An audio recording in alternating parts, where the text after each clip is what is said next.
अंतर्राष्ट्रीय हालात पर एक खास रिपोर्ट में आपका स्वागत है। मैं हूं रिया और आप देख रहे हैं एएम न्यूज।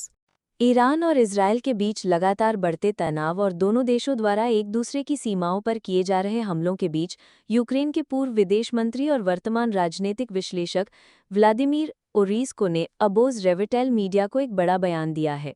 उन्होंने बताया कि ईरान और रूस के बीच हुए रणनीतिक साझेदारी समझौते को लेकर बहुत सारी अटकलें हैं। इस साल की शुरुआत में मॉस्को और तेहरान ने एक व्यापक रणनीतिक साझेदारी समझौते पर हस्ताक्षर किए थे, जिसका मतलब है कि दोनों देश अब रक्षा क्षेत्र में सहयोगी बन चुके हैं। ईरान पहले भी कई मौकों पर रूस को हथियारों की आपूर्ति करता रहा है, लेकिन व्लादिमीर ओरीस्को का मानना है कि ईरान को इजरायल के साथ इस टकराव में रूस से कोई वास्तविक मदद नहीं मिलने वाली। उन्होंने स्पष्ट किया कि पुतिन के पास ऐसा कोई संसाधन नहीं है जिसे वो तेहरान को सैन्य सहायता के रूप में दे सके। उन्होंने सवाल किया, बताइए क्या पुतिन के पास अतिरिक्त सैनिक हैं, अतिरिक्त हथियार हैं? उसके पास कुछ भी नहीं है। वो तो यूक्रेन के खिलाफ भी पूरी ताकत से नहीं लड़ पा रहा। यूक्रेन के पूर्व विदेश मंत्री ने याद दिलाया कि रूस युद्ध के मैदान पर अटका हुआ है और बिना उत्तर कोरियाई सैनिकों की मदद के वो यूक्रेनी सेना को कुर्स्क क्षेत्र से बाहर नहीं निकाल पाया। हालांकि रूस ईरान को न तो हथियार देगा और न ही सैनिक, लेकिन व्लादिमीर ओरीस्को के मुताबिक यूक्रेन के लिए ये एक फायदे की स्थिति है। उन्होंने कहा कि अब ईरान शायद ही रूस को शहीद ड्रोन या कोई अन्य हथियार दे पाएगा।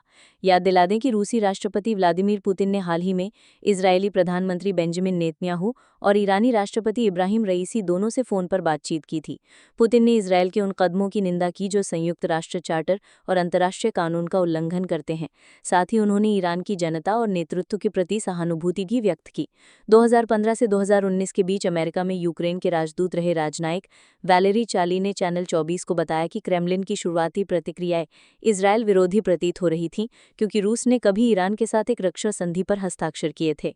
चाले के अनुसार यदि ईरान रूस से सहायता मांगता है तो रूस को इस समझौते के तहत कदम उठाने होंगे और हथियार उपलब्ध कराने होंगे। लेकिन फिलहाल रूस के पास अतिरिक्त संसाधन नहीं है, क्योंकि वह यूक्रेन के साथ युद्ध में उलझा हुआ है। यूक्रेनी सशस्त्र बल हर सप्ताह रूस के लगभग 5,000 सैनिकों को मार गिरा रहे हैं और उनकी सैन्य संपत्ति को नष्ट कर रहे हैं। ऐसे में रूस के लिए अब ईरान को हथियार देना संभव नहीं है। इसलिए रूस अब एक मध्यस्थ की भूमिका निभाने का नाटक करेगा। वो शांति की बातें करेगा, लेकिन अंदर ही अंदर चाहता है कि यह संघर्ष और बढ़े। ऐसा इसलिए ताकि वैश्विक ध्यान मध्य पूर्व की ओर चला जाए और यूक्रेन में रूस के हमलों को दुनिया भूल जाए। चाले ने यह भी कहा कि इजरायली प्रधानमंत्री नेतन्याहू की व्यक्तिगत राजनीतिक सोच पुतिन से मेल खाती है और यही वजह है कि वे आपसी संवाद में सहज हैं। उनके मुताबिक नेतन्याहू इस समय नहीं चाहते कि ईरान कोई बड़ा जवाबी हमला करे, बल्कि वे चाहते हैं कि ईरान उनके द्वारा किए गए परमाणु ठिकानों पर हमले को चुपचाप सह ले।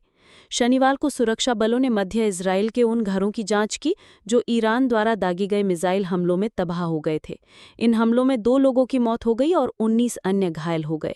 एसोसिएटेड प्रेस के अनुसार ईरान ने यह जवाबी हमला इजरायल की उस एयर स्ट्राइक के बाद किया है जिसमें ईरान के परमाणु कार्यक्रम और सैन्य ठिकानों को निशाना बनाया गया था। इजरायल ने इस हमले में लड़ाकू विमानों और पहले से तस्करी कर लाए गए ड्रोन का उपयोग किया था, ताकि ईरान के वैज्ञानिकों और जनरलों को टारगेट किया जा सके। ईरान के संयुक्त राष्ट्र राजदूत ने कहा है कि इस हमले में 78 लोग मारे गए और 320 से अधिक घायल हुए हैं। वहीं इजरायल का दावा है कि यह हमला जरूरी था ताकि ईरान परमाणु हथियार निर्माण के और नज़दीक न पहुंच सके। इस हमले से अमेरिका और ईरान के बीच चल रही परमाणु समझौते की बातचीत पर भी असर पड़ा है, जो रविवार को होनी थी। ये संकट अब एक बेहद खतरनाक मोड़ पर पहुंच गया है। ईरान, इजरायल, रूस और अमेरिका, ये सभी अब इस आग की लपटों में घिरे हैं। आगे क्या होगा, दुनिया की नज़र इस पर टिकी है। आप देख रहे थे एएम न्यूज़। मैं हूं आपकी होस्ट। अगले अपडेट के लिए बने रहिए हमारे साथ।